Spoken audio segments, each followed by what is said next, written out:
Morning, everybody. I want to step in front of the camera here for a second. Talk about something that I did on my layout. So won't be any trains moving in this video. Sorry. I always like to have something moving for you to see if I can. But what I want to talk about is I've put in this little hill in Oak Hill that was covered with static grass, and the way I came up with that idea wasn't really my idea. Boomer from Boomer Dioramas, or I think he's changed the name of his thing now. I'm going to have to remember what it is now. But yeah, I think you all know who I'm talking about because I refer to him often. Came up with the idea of the hill itself. I was just going to put a building flat in. Boomer has been a professional model maker for most of his life. Fantastic modeler. If you're following what he's doing now, it's just unbelievable. What he's scratch building now. It's just makes your jaw drop when you see the results of what he's doing. So he had a really good idea to put this hill in, and I contributed, changed it a little bit, worked out pretty good. Well, then I had another idea come up from someone who says he's a newcomer or beginner, Ian Isaacs. Said, well, if you're worried about the texture of the grass blending with the corn, why not just have corn blend with corn? Well, I have Blueford Chops corn. I have a bunch left over, so I thought, well, not going to cost me anything, so let's try it. So I'm going to show you what it looks like and show you how I did it, and be interested to know what you guys think about it. So let's take a look at it. So here's what it looks like now. You can see the hill that I did before in front of it. That was just a little piece of balsa wood that I had scrap, that I had basically glued static grass to it and put the green in the front to make it look like a ditch along the road, and then put the barbed wire fence. Well, the Blueford Chops, once I painted it up, I used 3 different colors. First of all, I painted the whole thing yellow. Now I misted it with like an oregano, and then these are just like Rust-Oleum paints, and then I hit it with some tan.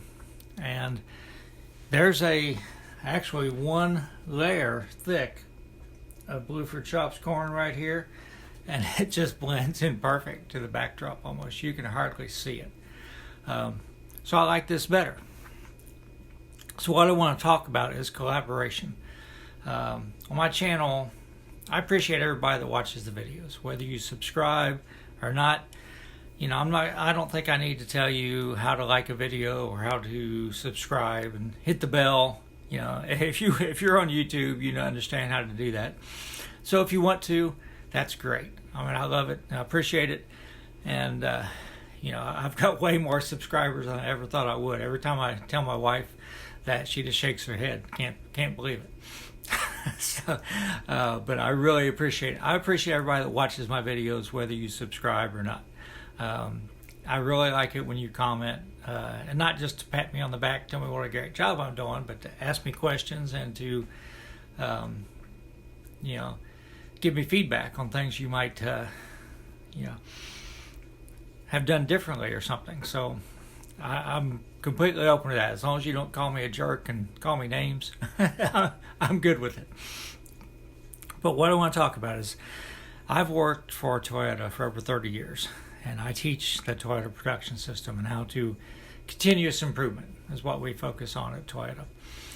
So one of the things we talk about a lot of times is brainstorming, where you take a lot of different ideas and you combine them and you turn them upside down, turn them around, do different things so the end product is better than the original product. So Boomer has been a professional model maker for decades, and Ian Isaacs, who suggested the corn, is a self-described beginner. I don't know his background, but in his comment he said that he considers himself a beginner. So both of those had ideas that were better than my original idea.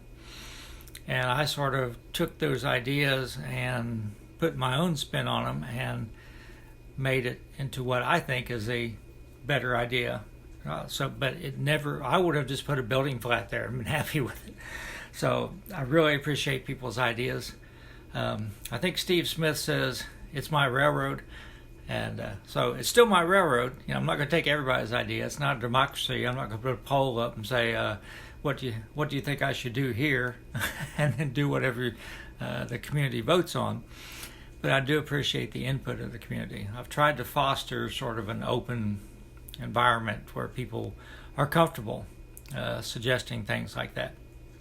And I really appreciate everybody's comments and suggestions. And I mean, yeah, I like it when people tell me it looks good.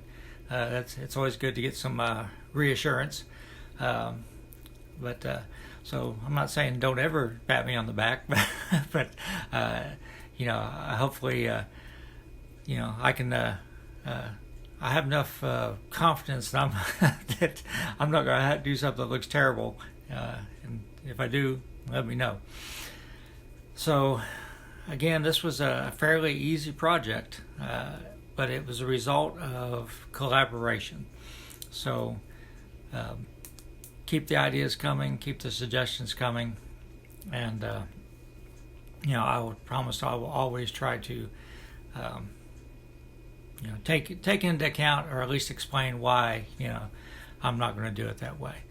So there's one more thing I want to talk about before close the video, and but it'll be pretty short.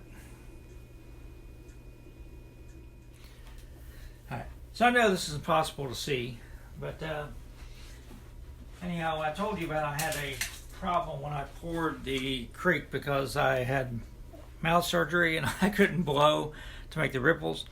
Well, Vincent Sanders told me that if I just brushed gloss medium on those areas that were sort of dull, that it would make them shiny, and he was right. I did that. And it's not perfect, but again, it looks good to me. So I'm real happy with it. But I appreciate another suggestion from people. And so basically, my railroad is better through the contributions of everybody. It's the way I look at it. It takes a team of people to do things today. Nobody can know everything. I'm not getting into politics here, but the world is so large and complex now that nobody knows is an expert on everything.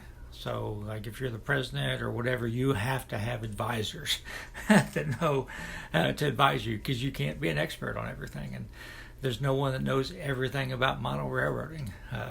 So, I appreciate the suggestions and the comments. I will show one more update that I'm doing. I'll have to take the camera off the pedestal to do it, but I'll sort of show you what I've been working on. Okay, the crossover used to be basically right here, and I've taken it out and I've moved it down to here. And then I decided I had a little bit of open space there. I thought, well, I'll just model like used to be an abandoned track there. So I glued a bunch of ties down.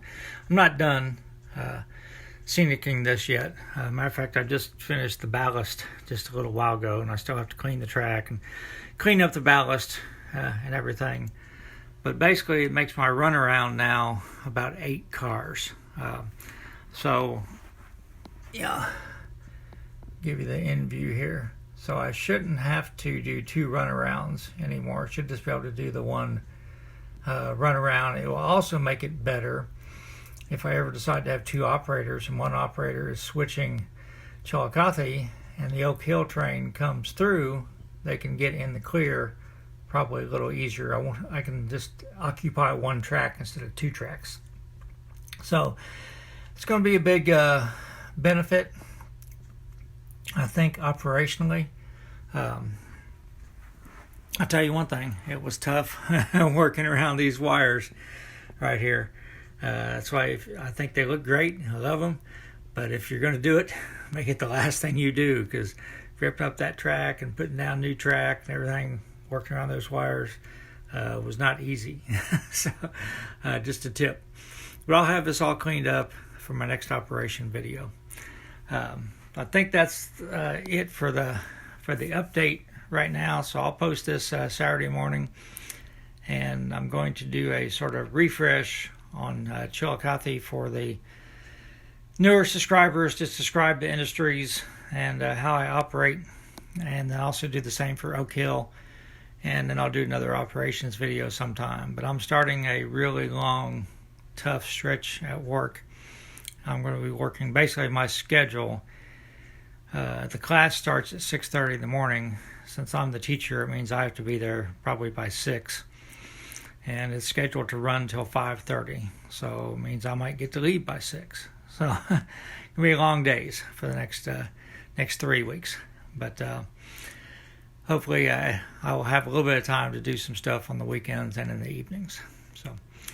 But until then, everybody stay safe. And again, questions and comments are always welcome. So post away.